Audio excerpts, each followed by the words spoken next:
This is You're Probably Right. Entertainment first, everything else is just bonus. Opinions, all ours. Sometimes backed by research, but never the final word. There are always exceptions, so take it with a grain of salt and a slight dusting of chili powder. If something in this episode resonates with you or you want to reach out directly, you can email the show at yprpodcast@gmail.com. You can also find the podcast on Facebook. Just search You're Probably Right podcast and the page should come up. And if you are listening somewhere other than Spotify, you can find the show there as well.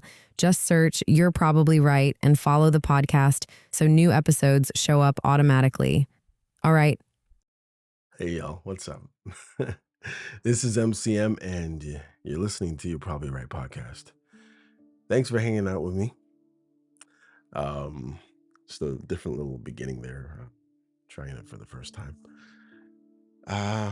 Email me, yprpodcast@gmail.com if you have a question or if there's something that you would like me to talk about, that you think that I'm qualified to talk about.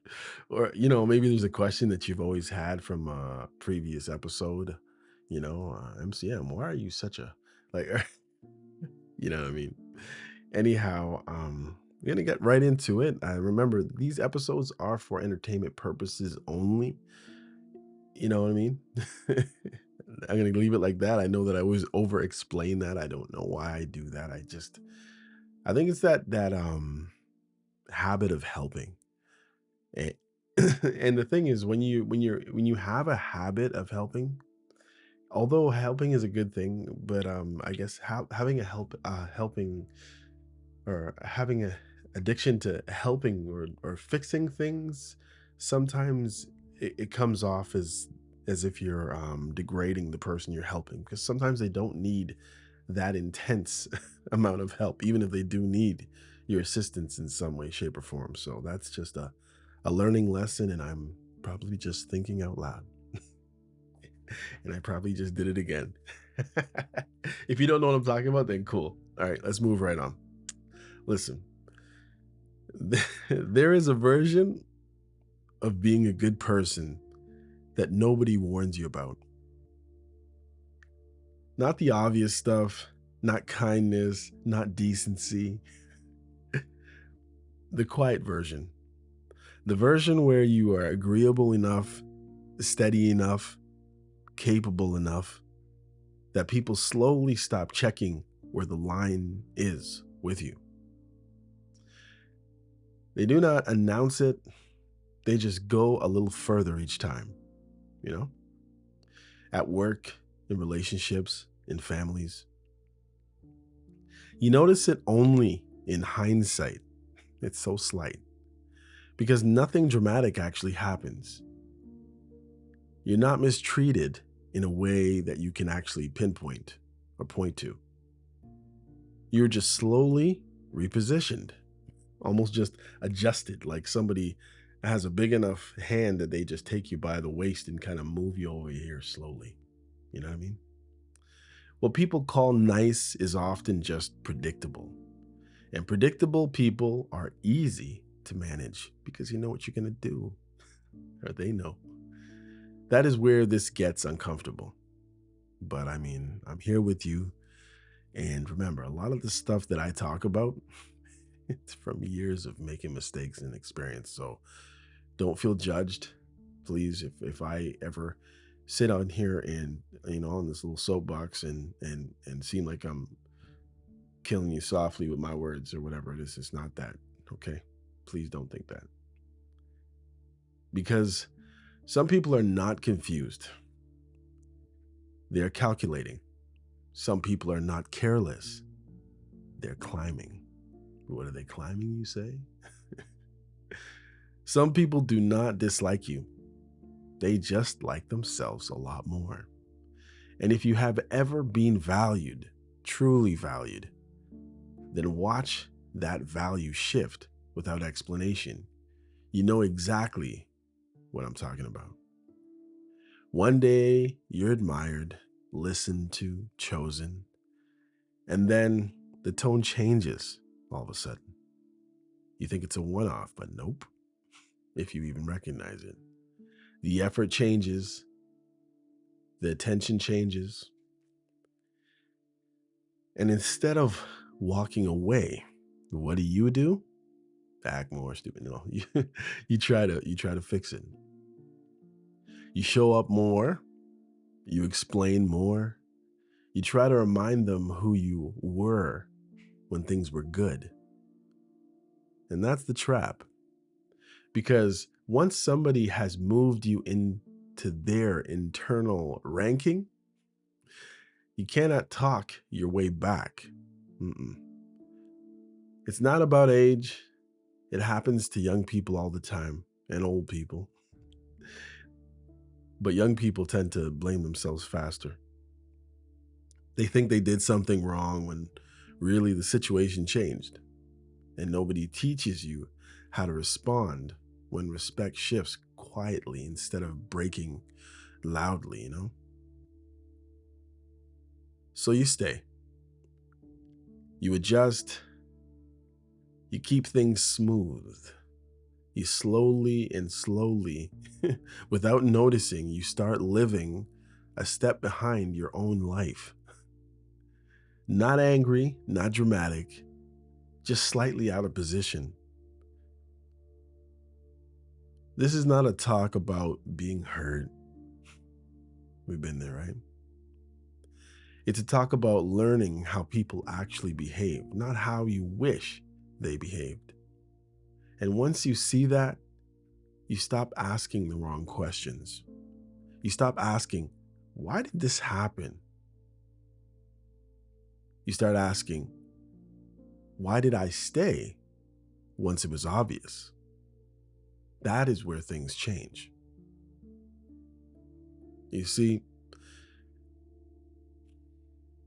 there is something people do not like to admit out loud, really. Not everyone who smiles at you is rooting for you.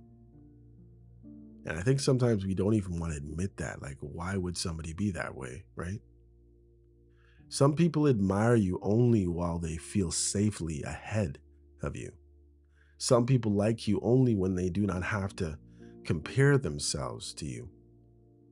And some people praise you as a way of keeping you in a box that they can understand. It sounds harsh, right? But it's normal human behavior.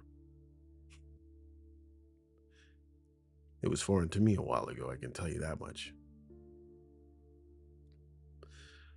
I think it was probably, for me, it would probably be because of growing up the youngest in a family of four kids. Just in my family of four kids. I can't say every family of four kids is like mine, and I was the youngest, right? Competition does not always look like competition. Sometimes it looks like encouragement. Sometimes it looks like friendliness. Sometimes it looks like calling you nice, calm, grounded, easy to work with. And funny enough, sometimes those same people insult you in front of higher ups and bosses and other coworkers and try to make you feel dumb. Strange. Buddy buddy by yourselves, but as soon as they see you getting ahead almost face to face in front of somebody, they switch up on you even if your intent wasn't what they were thinking. But I know not everybody deals with that, but yeah. But many of those people, you know, friendliness, encouragement, calmly grounded, they're calling you. It's not insults, but they're neutral. They're not neutral, I should say, either. Because when people label you that way consistently, what they are really saying is, you are not a threat to me. I know where you stand. I am comfortable with you staying right there. And this shows up everywhere. At work, someone compliments you or compliments how reliable you are while quietly stepping past you in relationships. In relationships, someone adores you steadily until they stop choosing you. In friendships, people like your presence, but do not want your growth. And quick, a lot of the time, to put you back in your place if they see or feel or fare.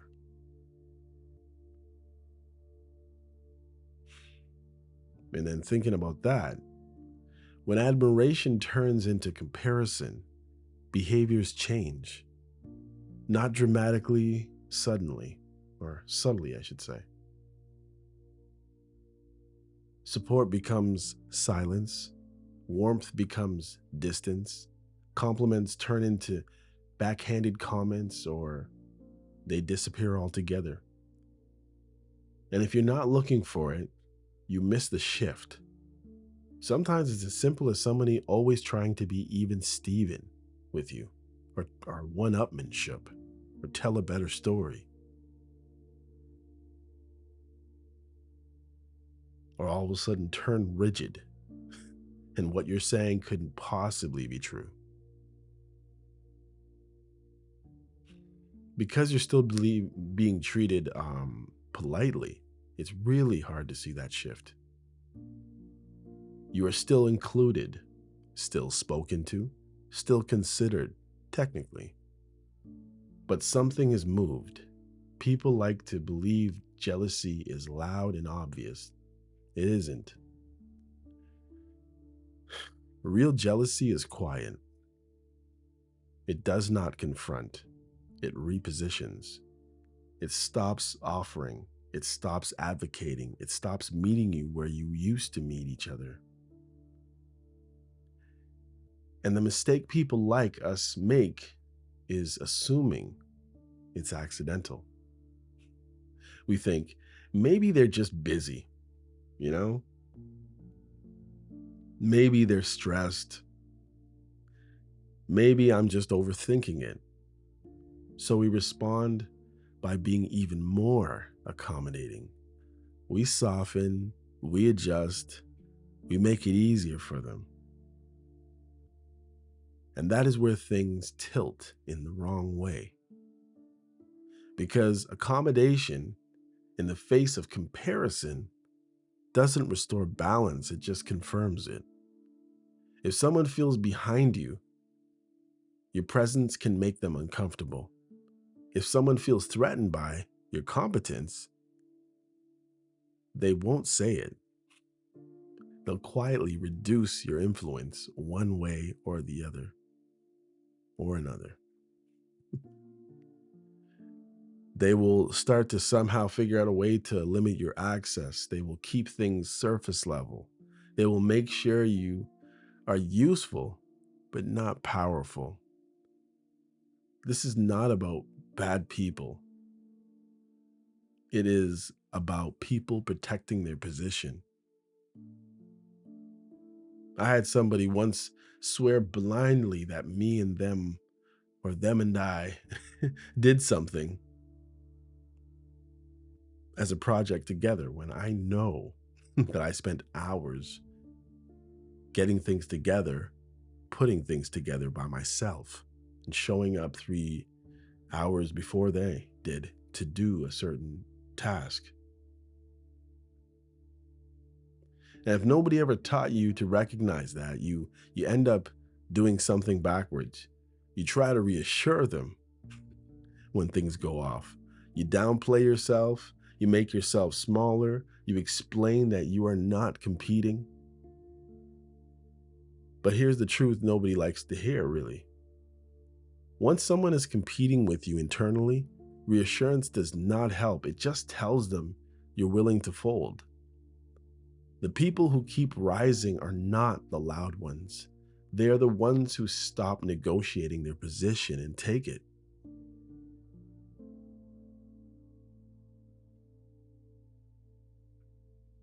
And act in it, and work in it, and move in it, and operate in it.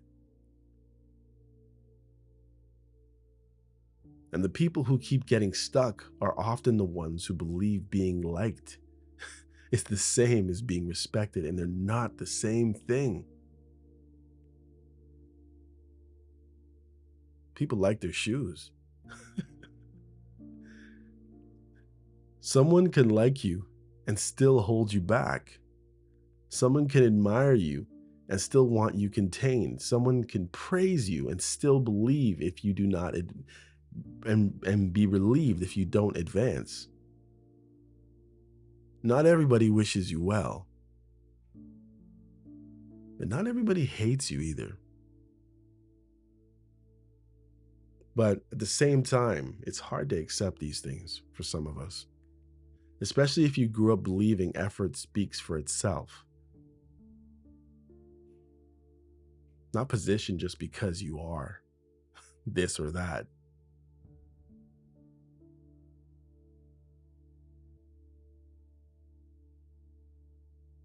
Effort does speak, although it seems to be changing in society these days. It just doesn't always speak in your favor because effort without leverage gets interpreted as interpreted as availability. And availability is not valued the same way that presence is. This is where people start to feel confused, I think. They think, I did everything right, I stayed solid, I didn't play games, and they're right. They just misunderstood the environment that they were in. Some spaces reward growth, some spaces tolerate it, some spaces quietly resist it. And if you stay in the wrong one too long, it changes how you see yourself. You start to be affected, not because you're weak, but because you trusted the wrong signals. This is the moment where most people either get bitter or get smarter. And this talk is not about bitterness. It is about learning how to read the room before the room decides for you.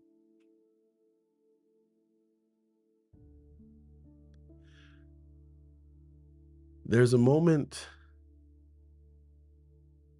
well, there's many moments a lot of time, but there's moments where people generally can't really mark clearly.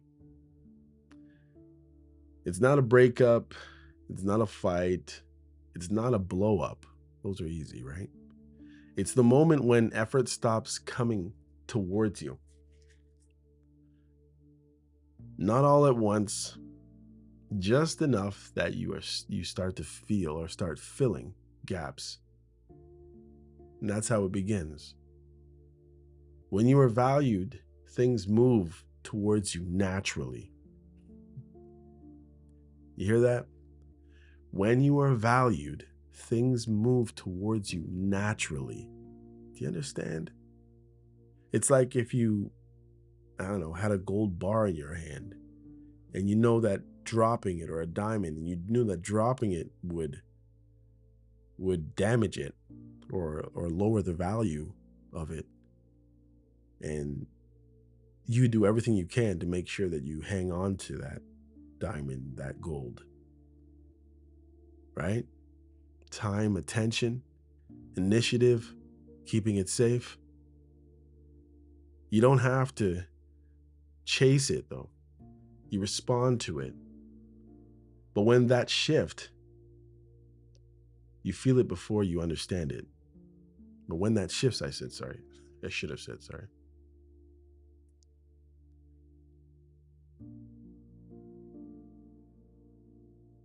Messages slow down. Plans become vague. You're no longer the first call. You're just an available one. You get it? I know that probably sounded a little confusing there for a sec, so I apologize.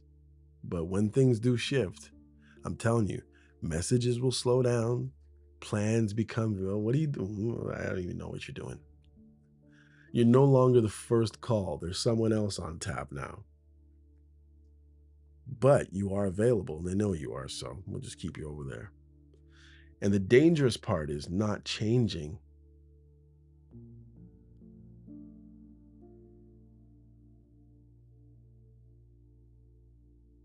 It's Well, the worst thing I could say, honestly, is what people do next. They start compensating, right? They reach out more, they explain more, they try to recreate tones that no longer exists, or try to speak to a person that no longer exists because people switch, code switch, switch up, change up.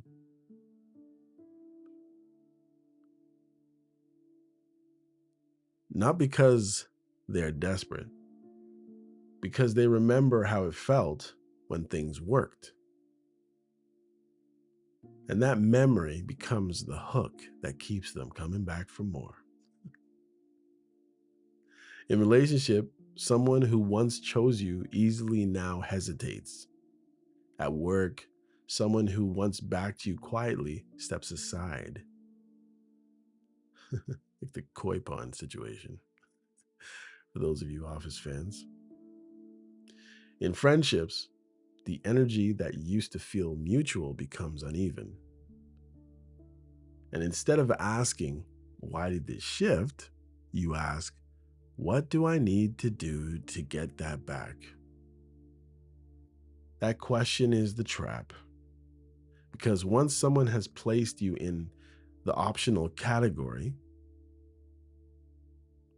effort does not pull you out. It pushes you deeper in. You get more invested. When someone values you, they protect you, right? They keep you close. They keep chasing, keep you safe, keep you warm, keep you protected, wrap you in bubble wrap if they could. When they stop, they manage access to you. That's different. And that is the difference. Optional people are useful, but not prioritized, right? As you. Optional people are liked, but not invested in. Optional people are kept around, but not chosen. And the reason this confuses so many people is because nothing bad is actually really happening. Do you get that? Let me say that again. I know you can run it back, but I'm going to see if I can pull it out again. Listen, pause. Flagrant, whatever. When someone values you, they protect you. They protect access to you. When they stop, they manage access to you. That is the difference. Optional people are useful, but not prioritized. Optional people are liked, but not invested in. Optional people are kept around, but just not chosen. And the reason this confuses so many people is because nothing bad is actually happening. You're not mistreated, mostly. You are just no longer being selected. You're like those Martians in Toy Story saying, pick me, or Shrek, that DVD back in the day. And trust me, when you're not being selected, it feels worse than being mistreated. It's kind of strange. At least you can call it, at least you can fight back. In not being selected, you're just not selected. You just sit there and wait, like a kid being picked last for a team, or picked last for a team and the team has side eye while picking you. Okay, come on. Gee. Because you can't pinpoint a villain usually. You can't argue your way out of it. You can't confront it without sounding dramatic, of course. You're too emotional. So you stay quiet. You tell yourself you're being patient. You tell yourself things ebb and flow. You tell yourself you're reading too much into it. And maybe you are in certain situations, which also makes it more confusing when it's not even constant in real diabolical situations. but your body usually knows before your logic catches up. You get a little twitch and you look to really hone in and see what's going on, right? Think about it. There's a specific feeling when this happens. You feel slightly behind the interaction, right? You feel it and then you look, right? You're behind. You're behind time. Like singing a song that you don't know very well, but you love it so much that you're trying to sing the words. You're always a split second behind because you're trying to sing what the person is saying, right? Like you are responding instead of participating. You got it? In what's actually happening. You're just responding to what's happening. Like you're keeping something alive that no longer has its own momentum. And it's not your imagination, it's data. Here is the part we don't like to admit. People don't usually downgrade you because you did something wrong. They downgrade you because their needs change. That sucks. Yeah. It's sometimes as simple as their needs have changed, and whatever you're providing, it's cool and all, but it ain't it, as they would say. They found something easier. They found something shinier, better looking, better in shape, moves faster, is stronger, curvier, better to look at. Something that requires less effort for them. Or they simply realized they could. Hmm. Once someone learns they can pull away without losing you, the dynamic has already decided. At that point, you're not in a relationship. You're just in a holding pattern and you're probably holding on for dear life. And the most common mistake people make here is thinking endurance will be rewarded. Man, in that situation, endurance just means you're wasting your time. They think, if I stay consistent, if I stay solid, if I stay available, eventually things will turn my way. But you know what? It rarely does, because what you're really teaching in the moment is not loyalty. You are teaching replaceability. That sounds harsh, I know, but it's how people learn where you stand. This is not about blame. Most people don't even wake up planning to devalue someone. They simply respond to it, they just kind of whatever you do, they respond to it like incentives. And if you continue offering access without selection, the lesson is clear. You will stay even when I do not choose you. Oh boy, that is not love, that's convenience. And convenience does not reverse itself. This is the point where people usually feel embarrassed. That's okay. Been there. So you don't need to be embarrassed with me for sure. Maybe somebody who's sitting beside, but not me. So, you look back and you think, why did I keep trying like an idiot? And that's me talking to me. I mean, when you try, you get looped into something and you try like 9 times, right? But that shame is honestly misplaced. You were responding to a previous version of a relationship. You were loyal to what things used to be. You were acting in good faith. The mistake was not caring. The mistake was assuming that caring changes the outcome when positioning has already shifted.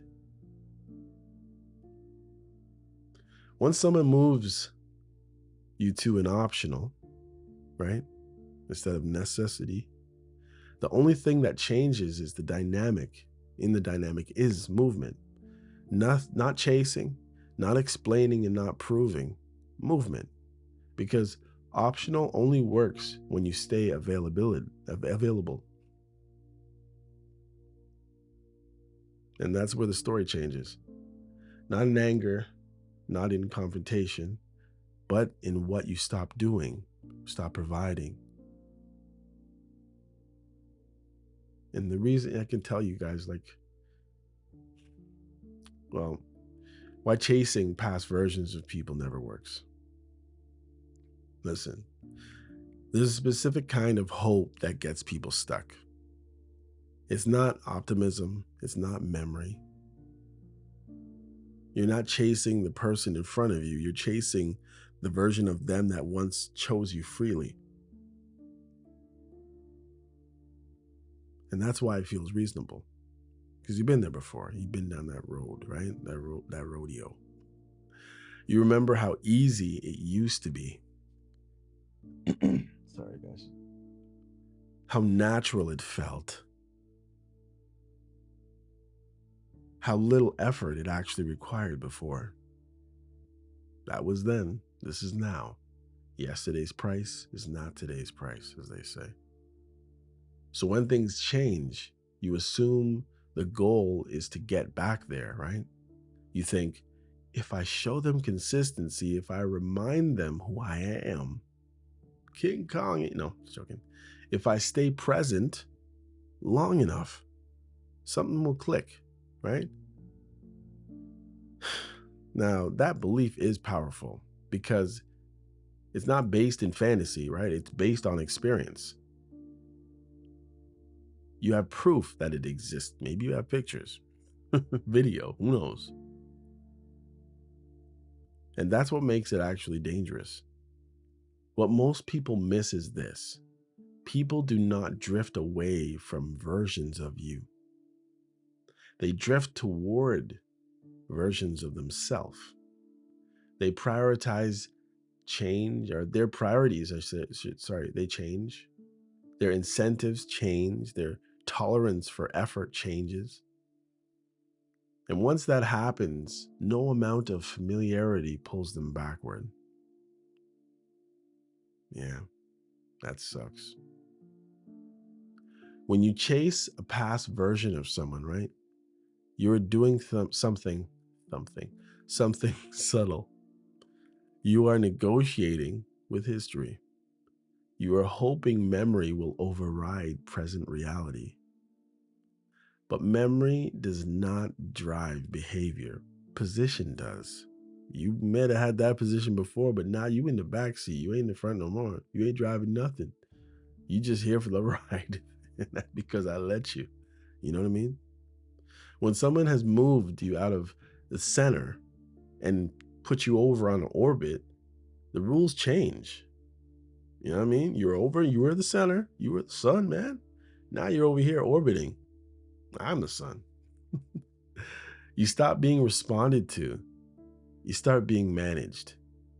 And they're going to manage you as easy as possible, as little as effort as possible, so they can put their efforts in the place that they value more. And that's the reality. So they reply when it's convenient, they engage when it suits them, they keep you close enough to access, but far enough to control the pace. And here is the uncomfortable part if you're not already comfortable or not already uncomfortable. Chasing work, chasing works just enough to keep you trying. Doesn't that suck? See, people will say that to people all the time that, don't chase. They won't, they won't this, they won't that. But the joke is when you really, really got it good, chasing helps just enough to keep you trying, but not enough to satisfy them at all. At all. So they give you small moments, brief warmth. Oh, yeah. Occasional reminders of how things used to be. Not because they're cruel, because they don't want to lose access to you completely for whatever reason. So that creates the loop, right? You invest more, they offer less. See how that works? You interpret that as temporary imbalance instead of checking and realizing that that's the new arrangement. And the longer you stay in that loop, the harder it becomes to leave. And you realize how much you give and how much you lose, and how much of bad shape you're in when everything is all said and done. Because leaving feels like admitting something died without a fight. People don't like to do that. People want closure, people want understanding, they want a reason why. It feels fair, right? But most endings do not come with explanations. They come with silence. Yeah. Distance. Ooh, distance. Reduced effort. Oh, yeah, we love that one. And chasing is often just an attempt to force meaning out of something that has already moved on and lost meaning. If someone wanted to return to how it was, simple enough they would. You hear that? If someone wanted things to be the way they were, they would just simply change. They don't, because things have shifted already. You wouldn't need to convince them. You wouldn't need to remind them how things were. You wouldn't need to keep proving your value and proving your love. Desire does not need maintenance manuals. Desire is desire. If you're hungry, you're hungry.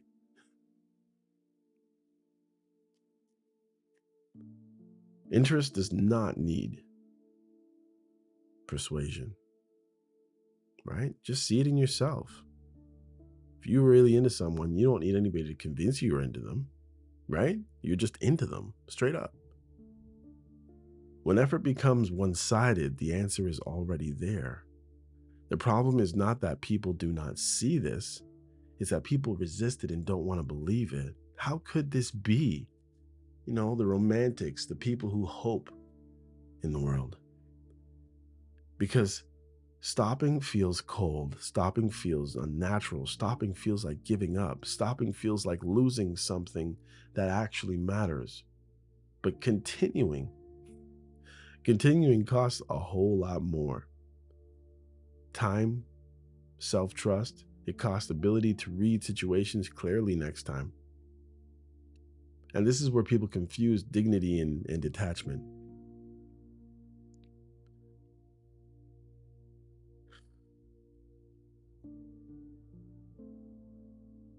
You don't stop chasing because you don't care. If you're trying to work yourself up to not caring, did you hear that? You're going to work yourself up to not caring. You care. How are you going to work yourself up to not caring? You're going to find more truth? Go ahead. Listen. You stop because you care about not losing yourself in the process. That's it. Self-respect. There is a difference between persistence and misalignment. Persistent moves forward together. Misalignment pulls in opposite directions, right? Like a car, right? And no amount of effort is actually going to fix it. You're going to always have to put in that effort. Think about a car. If your tires are misaligned, you're always going to have to be riding the course. You're going to always have to be pulling it back to the center.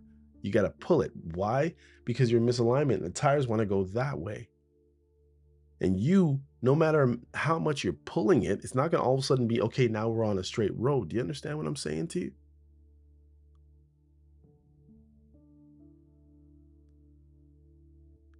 It's not about being hard, callous. It's about being honest with what's happening in front of you and to you. Once you understand that, well, something will shift inside of you, and something that shifts inside of you will shift outside of you. You stop asking, how do I get them back? And you start asking, why am I trying to resurrect something that's dead? That question doesn't feel good. Maybe you're just used to them, right? Or the situation. But it is clean. And clean questions lead to cleaner exits, not dramatic ones, not just, Just you move on. It's just quiet. Most people think they know the difference, but most of the time they don't. Because being chosen and being convenient can look identical at first. Both involve contact, both involve time together, both involve access. The difference is not how often someone reaches out, though. It's who moves first, and who adjusts when things get complicated, right? When you are chosen, effort flows towards you, even when it's inconvenient. When you are convenient, however, effort reaches you only when it fits neatly, like the puzzle piece. Convenient people are not ignored, they are used efficiently, sparingly, when needed, like ketchup. They're called when someone needs grounding. They are contacted when plans fall apart. They are valued for how easy they make things easy.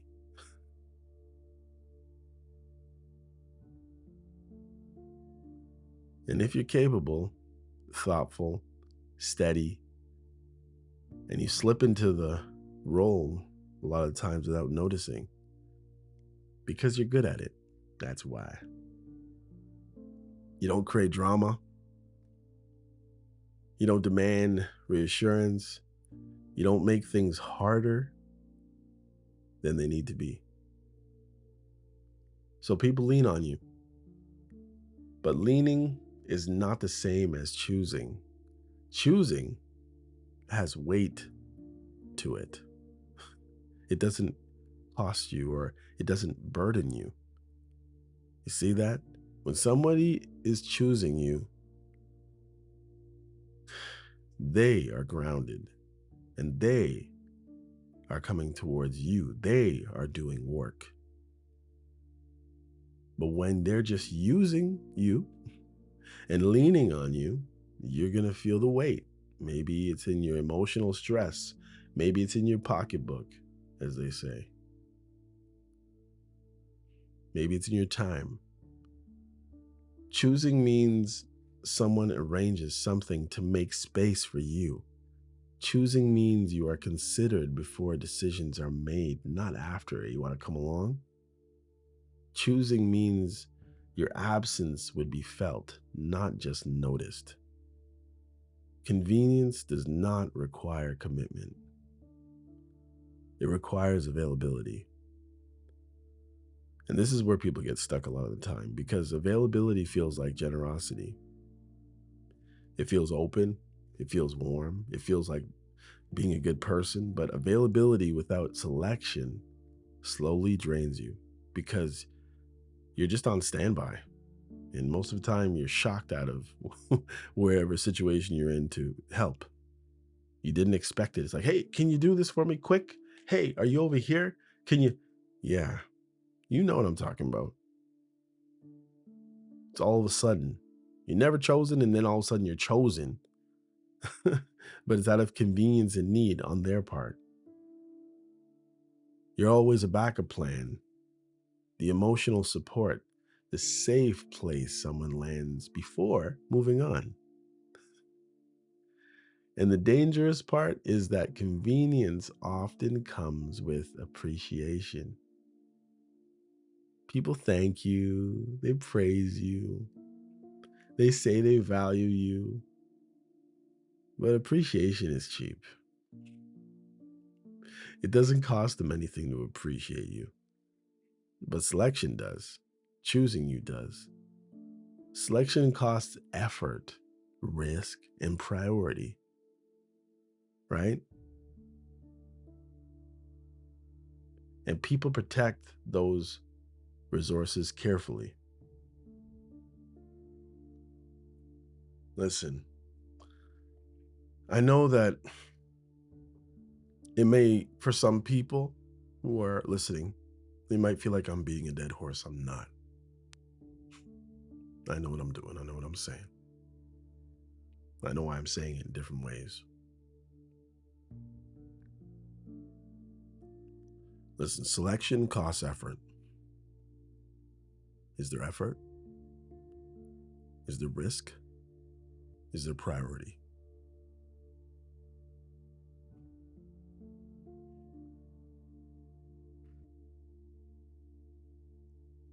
And people protect those resources very carefully.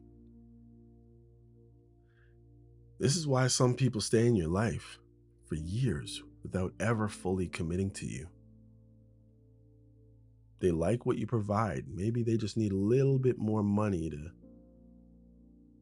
pay the bills, so they keep you around. Right.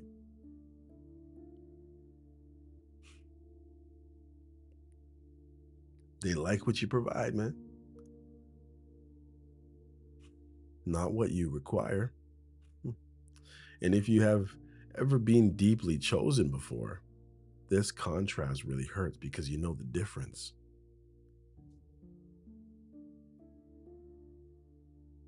Because you know how it feels like when someone actually moves towards you for free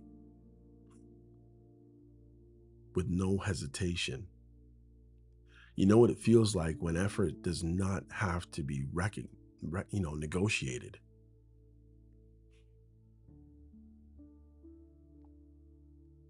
So when that disappears, you try to recreate it, right?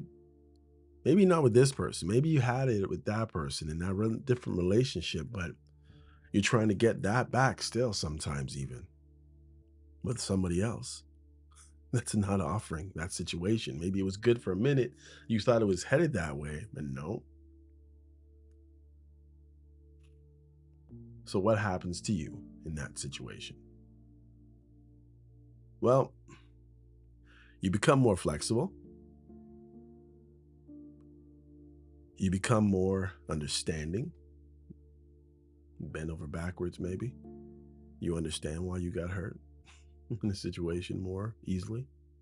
It's okay. I know you didn't mean it. You're more accommodating. You think, if I make this easier, maybe they'll step forward again towards me. But convenience does not transform into choice. You're just convenient. I'm trying to make this as crystal clear as possible, guys. And I'm eating a little small piece of granola at the same time. So, sorry.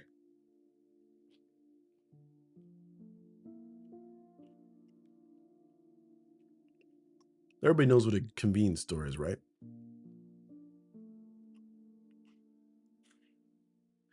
Now,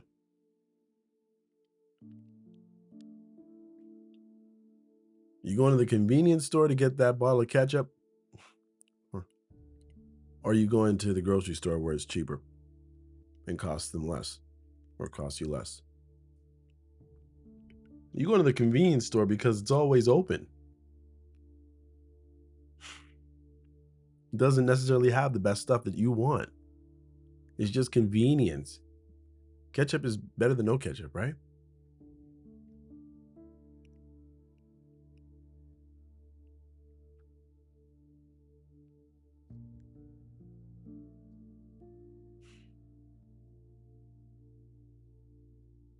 Convenience just settles in. It's just there. And once someone has learned they can access you without even selecting you, you're just there, you're going to hardly see them at your convenience store because your prices are too high. The pattern hardens, though, not because they're malicious, nah, just because it works. I'll call you at 12 o'clock a.m., 1 o'clock a.m. I might not call you at 3 p.m. I got more important stuff to do. This is where people usually blame themselves. And that's not what this is about. I'm here. And as someone said, I'm just sussing this out with you.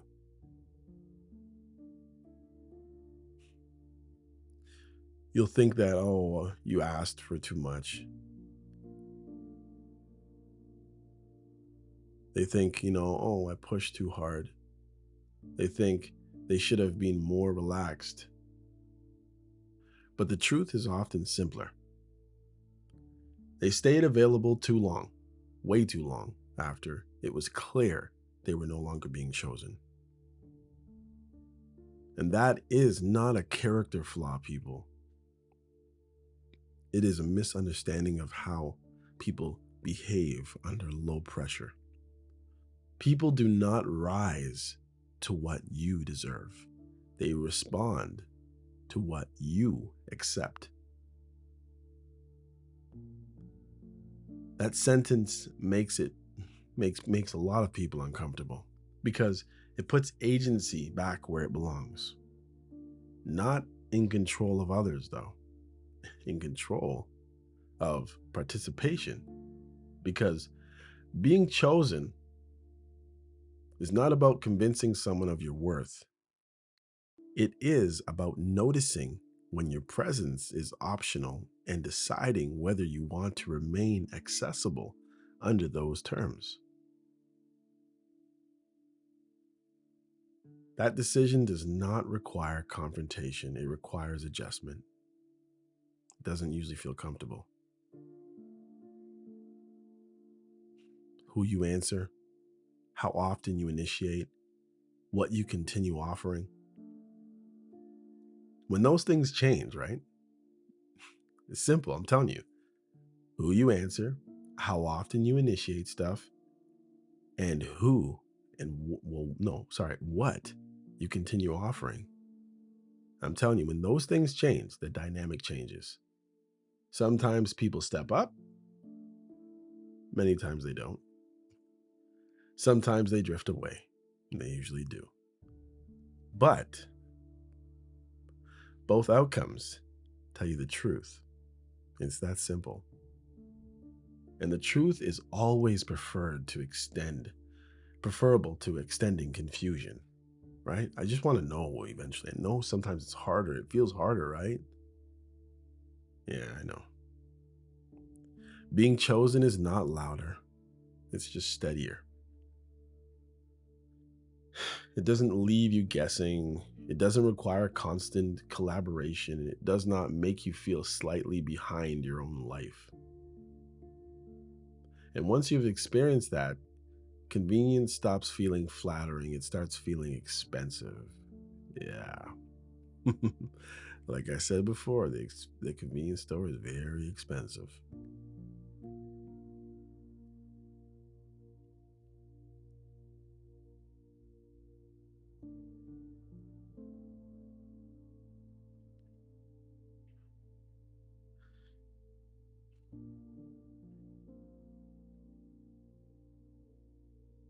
Moving differently becomes closed or becoming closed. This is usually where people overcorrect. They see the pattern, they recognize how much they gave, they realize how often they stayed available when they were no longer chosen, right? And the instant, sorry, and the instinct is to harden, to get angry. That's natural. Yeah. You finally seen it. It's like, oh, it's happening. This is what happened. I didn't get it, but I get it now. And usually, when you see that you've been used and you've been abused in a subtle way, it usually makes you angry. So you get angry, you're hurt, you're angry. I usually hurt first, of course, for a long period of time. Then eventually you get angry, and then you try to harden, or you harden, right? You shut down, you pull back from everyone, not only them. You decide that caring was a mistake, and that's understandable, but it's also unnecessary.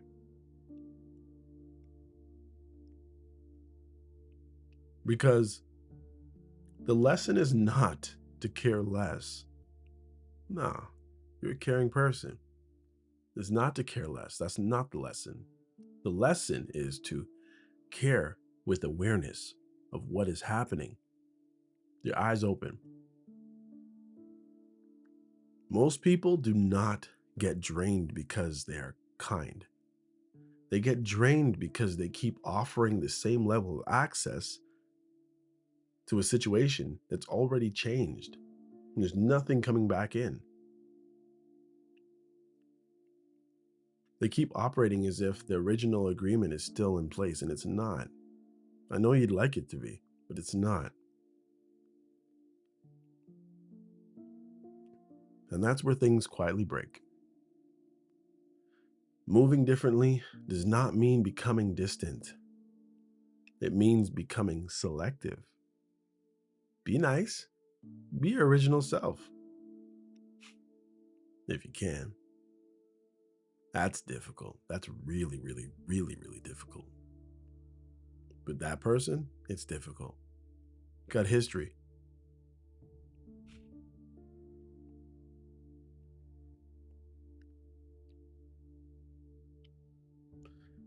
So don't stop being thoughtful. You stop being automatic. You don't stop showing up. You just stop showing up by default. Pick your spots. You start noticing who's matching effort without prompting, who's reaching out without reminders, who adjusts when things get inconvenient. Not because you're testing people, though, because you are paying attention. Pay attention, y'all. This is what younger people need to hear. And people who's been messing up for years, like me. And what older people, I should say, wish they had learned a lot earlier and paid attention. You do not need to announce changes. I know you love it, it's your favorite, but you don't need to do it. You don't need to explain your reasoning. Your reasoning is your reasoning. You are somebody. You don't need to justify your distance. You're just moving differently, that's all. You just make it an action, not a proclamation, because proclamations lie all the time. You stop filling gaps that are not yours to fill.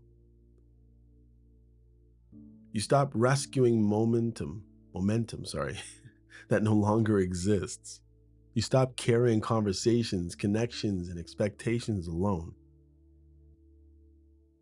And when you do that, something interesting happens. Now, I want you to listen to this episode again. I know it's long, but I really need you to get it. Some of y'all. Some of y'all got it already. Some of y'all are gone. No, I know you're still here. Some people fade, not dramatically, not angrily. They just lose interest when effort is no longer being done for them. You see, that'll just happen with some people. And that's not a loss, it's just information for you, even though it hurts, I know. Then there's always the situation that can happen, rarely. People step forward. They're like, oh, they pull up their socks, as my mom would say. They meet you halfway. They adjust. They show you that their interest was not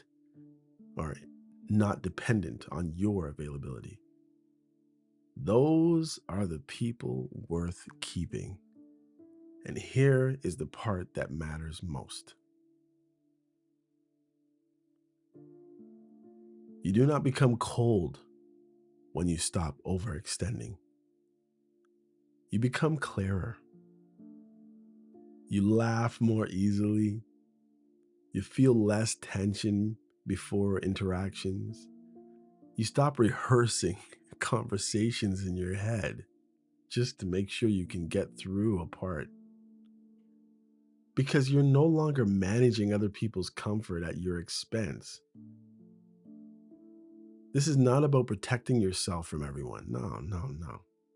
It's about protecting yourself from repeating the same pattern. There's a big difference. Closed people build walls. Aware people change the way you can walk into rooms. They still connect, they still care, they just don't stay where they're no longer met or needed or chosen. Why am I going to go in a room if I know I'm not going to be chosen? For what? And once you experience that shift, you realize something quietly powerful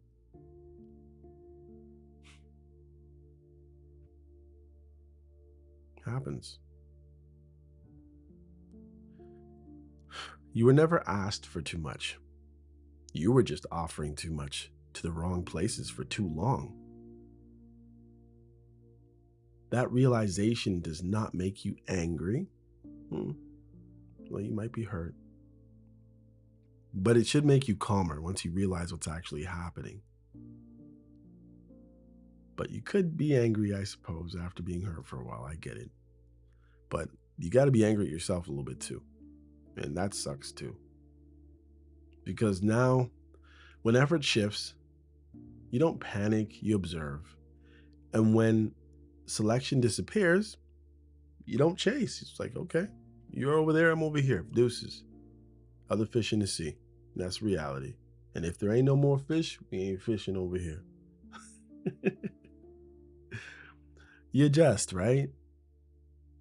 You don't have to detach. They'll detach if that's what they're on, right? You stay where you are. Self-respect. No performance. I hope you really got this. I really, really want you to understand this, and that's why I went about it the way I did today, guys. I said, listen again if you want. Maybe you listened, you're paying attention, and now I want you to maybe halfway listen again. Maybe you might hear something new. If you listen back to everything up to this point, you might notice something. There's actually no villain, no single person to blame, no dramatic turning point where everything went wrong, took a left at Albuquerque. That's intentional because most lives do not fall apart loudly. They just drift. They drift through small adjustments. They silence instead of, you know, they silence instead of maybe an argument. Through effort that slowly stops being returned. The people who feel this the most are not reckless people. They are the ones who tried to do things properly. They were thoughtful. They were patient. They gave situations time to settle instead of forcing outcomes. And that worked, right? Until it didn't. What changes things is not anger. It's recognition, realization. The moment you stop pretending not to notice what you already feel, the moment you stop translating other people's behavior into excuses that protect you hope, your hope, but cost your position. This talk was never about becoming guarded. Never. It was about becoming honest with yourself because once you see these patterns, you can't unsee them. You start noticing where effort flows and where it doesn't. You start noticing who moves when things get inconvenient and who waits for you to adjust. You start noticing the difference between appreciation and investment. And the awareness changes how you move, even if you never announce it. You speak a little less. You explain a little less. You wait to see what comes toward you instead of filling every gap. Not as punishment, not as strategy, but just straight up alignment. Some people will not notice the change at all. They were never really paying attention anyway. Don't worry about it. Some people will drift away slowly. They were attached to what you were providing, not who you were. A few people will meet you differently. Few. They will step forward without being chased. They will respond without being managed. They will make space without needing reminders. Those people were always there. You just couldn't see them clearly while you were busy holding everything else together. If this felt uncomfortable to hear, guys, and girls, of course, that does not mean it was wrong. It means it touched something you already knew but hadn't organized yet. And if it felt familiar, that doesn't mean that you failed. It means you learned in real conditions, not in theory. You learned. There was no prize for being the easiest person in every room, guys and girls. I'm just saying, guys, you know what I mean. There's no reward for staying where you're no longer met. There's no shame in stepping back from a situation that quietly taught you where you stand. You don't need to burn the bridges. You don't need to announce changes. You don't need to become someone else. You just need to stop offering the same version of yourself in places where you're not recognized as what you think or what you thought. It's not withdrawal. It's just recalibration.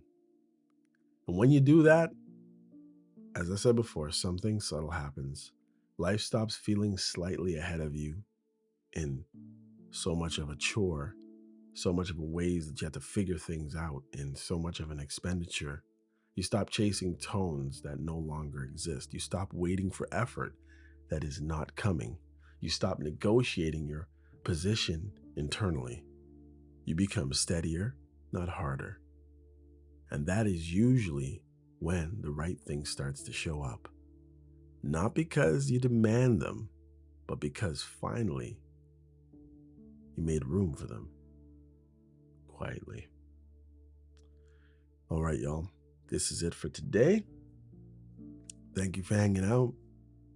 As I said, you guys can email me at yprpodcast@gmail.com. Please, for those of you still listening, please subscribe. Please follow me. It just helps my podcast. I'm not asking you for $2. I'm not asking you for 100. I'm just asking you, just click a button. Just click a button. If you listen to me more than once, if you listen to me more than 4 times, just click a button so that at least my show can go where it needs to go. Right? Simple and plain. Anyhow, y'all, thanks for hanging out. Take care. This is MCM signing off. You're probably right. Take care. Hey, come check out You're Probably Right podcast. Society is getting more unpredictable every day, but at the same time, predictable in its unpredictability. Say that 4 times real fast. Come with me as I attempt to find clarity in all the fog while staying way outside the box and kicking the box way down the road with my size 12 ducks. I use the Bible, experience, education, fortune, misfortune, life's lessons, life's mistakes to sort through all the mess. I talk about news, God, God, self-help, sports, sickness, health, music, parenting, love, humbleness, hurt, pain, joy, and all the things that might make you say, I never thought of it that way. Hopefully, anyway. Also, I take a stab at answering tough and not so tough questions, and all the while understand that, listen, sometimes you end up in the hot seat and there's no thermostat. Well, that's how it is here. And because there's no topic, very few topics off the table, Torontonians will understand that Doug Ford reference there. Hopefully the podcast will be helpful and uplifting. And hey, maybe you'll find your own private Idaho here somewhere. Hope to see you soon. Ooh, yeah.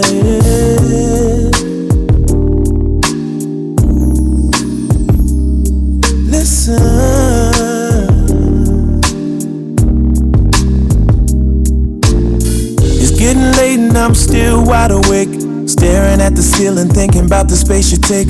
One day you're here, next day you're gone, and I'm just trying to understand where we went wrong.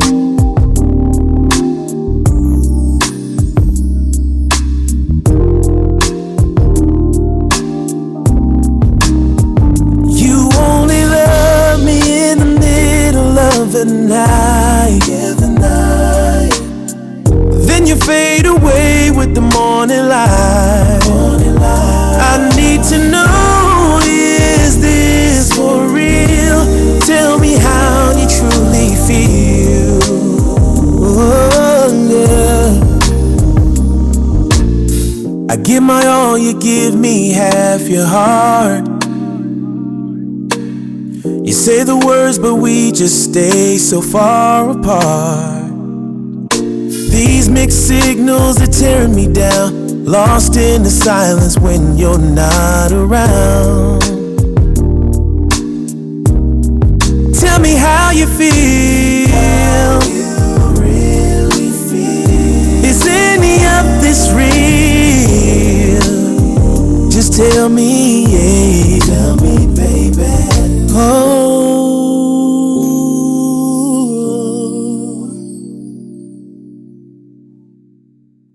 You only love me in the middle of the night, yeah, the night. Then you fade away with the morning light. I need to know, is this for real? Tell me how you truly feel. Oh, yeah.